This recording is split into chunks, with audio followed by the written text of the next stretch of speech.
This is my presentation on the value of joining a professional organization, IST. So first, what is a professional organization and why should you join one? A professional organization allows teachers to stay current with educational trends and research.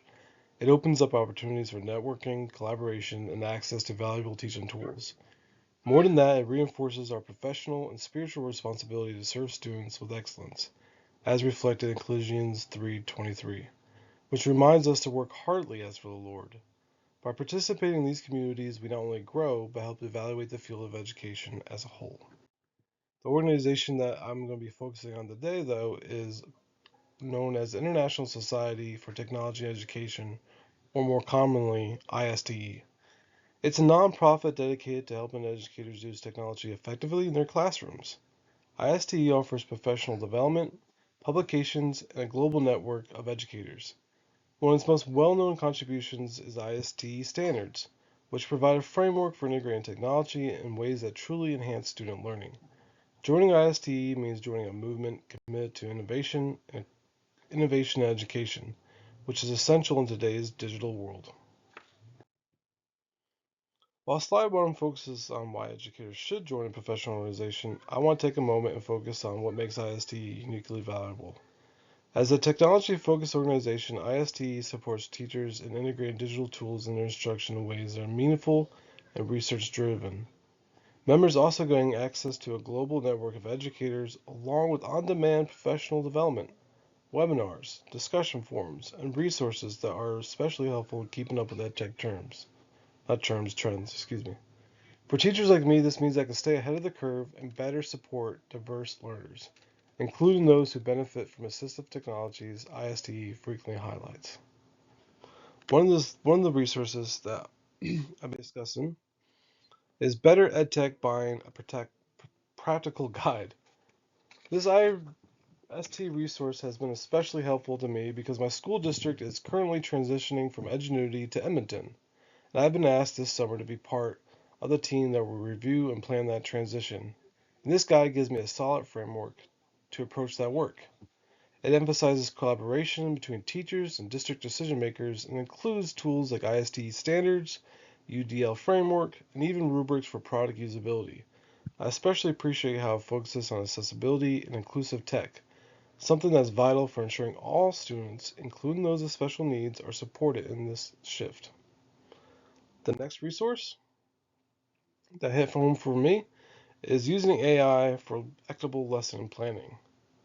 I can have students working in as many as 6 different subject areas, and within those subjects, students are often at completely different places in the curriculum. Now, Victoria Thompson's article on using AI for lesson planning explains how tools like ChatGPT or other AI tools can help teachers streamline this process. They can produce outlines, ideas, and even differentiate materials that I can then refine for my students' needs.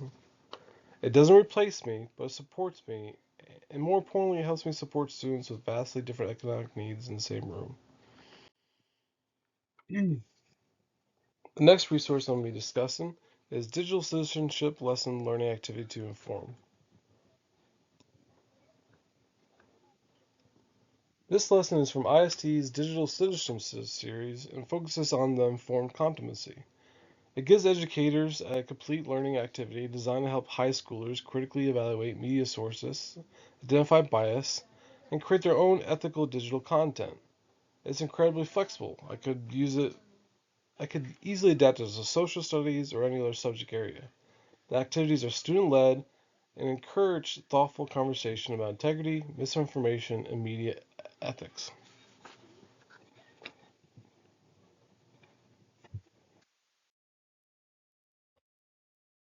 The next thing I want to discuss is the IST's annual conference, also known as ISTE Live. It's one of the largest, most influential EdTech events in the world and brings together thousands of educators, technology leaders, and innovators, and policymakers from across the globe to explore the future of learning through technology. Speakers often include top authors, tech entrepreneurs, classroom teachers, and education advocates who bring energy, insight, and inspiration to the stage. And because IST emphasizes collaboration, it's also a place where ideas spark into action, where innovation in education really starts to take shape.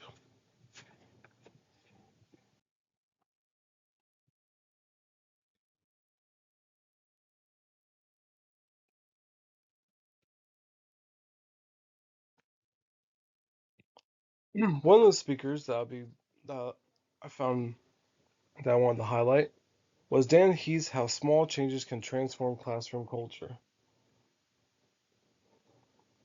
I chose this session because I believe that classroom culture is one of the most important factors in the student success. If students don't like, as they would often say, the vibe of the room, or if it doesn't feel safe, supportive, or engaging, it's not a place where learning is going to happen. Despite me getting comments that positive things about how they feel in my classroom, which I take seriously and appreciate, I know there's always room to improve, and that's why I'm drawing the Dan Heath's focus on small, strategic changes. I'm not looking to overall anything. I just want to find ways to make those subtle shifts that can boost engagement and build a stronger, more positive classroom environment. And the next speaker is Dr. Nagargo's Embracing Change. I chose this session because Dr. Pedro Nagargo, because it touches on something I've been thinking about a lot: how quickly technology is changing and how education is struggling to keep pace. There's also this bigger question: what is the value of education today, and are we really preparing our students for the world ahead? Dr. Nagarro has done powerful work on education and innovation, and I'm hoping this session will help me think more clearly about how to support students, not just academically, but in terms of life readiness.